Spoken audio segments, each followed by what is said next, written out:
Iniimbestigahan na ng PNP ang nangyaring pagsabog malapit sa entrance ng DOJ kahapon.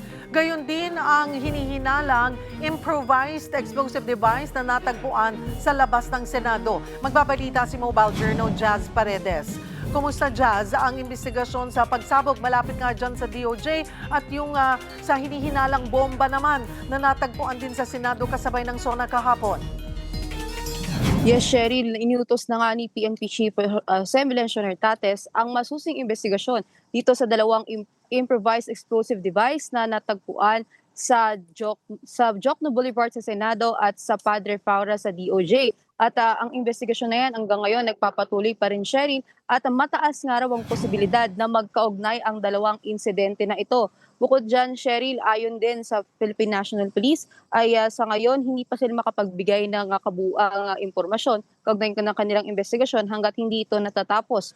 Ngunit sa ngayon ay pinaka-lohikal daw na posibleng motibo sa likod ng paglalagay ng IEDs na ito ay ang pananakot. Ngunit hindi pa ito kinukumpirma ngayon ng PNP.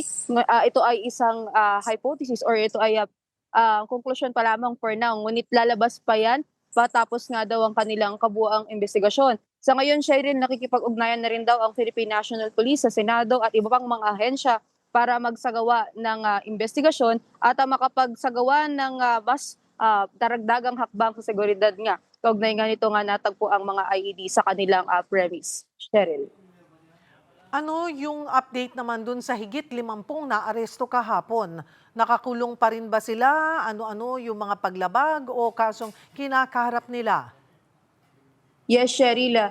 Regarding dito sa 51 nga nadakip ng mga pulis na individual, kaugnay nga ng mga kilos protesta na isinagawa at sa araw ng SONA ng Pangulo, paglilinaw sa atin ng Philippine National Police, Cheryl, no, 30 lamang dito, 39 lamang dito yung mga nasa kawastong edad, habang yung 12 ay mga minors daw. So Cheryl, itong 12 minors ay sinailalim sa assessment ng DSWD. Kaya naman nung malaman na minor de edad sila, ay agad din naman daw silang pinalaya. Habang yung 39, Cheryl, yung siyam dito, sinailalim na sa inquest proceedings. Yung dalawa sa siyam na yan ay nahaharap sa obstruction of justice at yung 7 ay kakasuhan naman ng malicious mischief, vandalism at disobedience to a person in authority.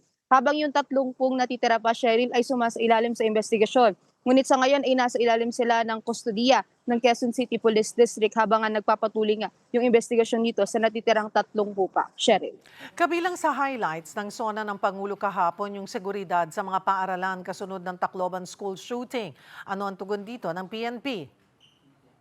Yes, Cheryl, sa ating panayam with PNP spokesperson Colonel Allen Rico kanina ay sa kanilang sa panig ng Philippine National Police, kanila daw pinahahalagahan itong recognition from the President himself, itong kanilang ginawang koordinasyon sa DepEd patuloy sa kaugnay ng kanilang patuloy na pagpapaigting sa seguridad sa mga paaralan.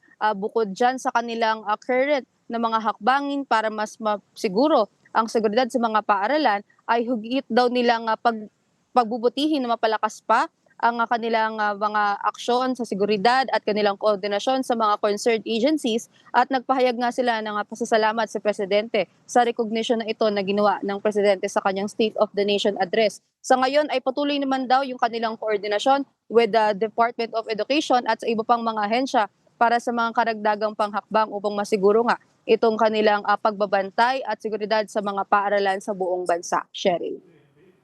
Maraming salamat, Mobile Journal Jazz Paredes.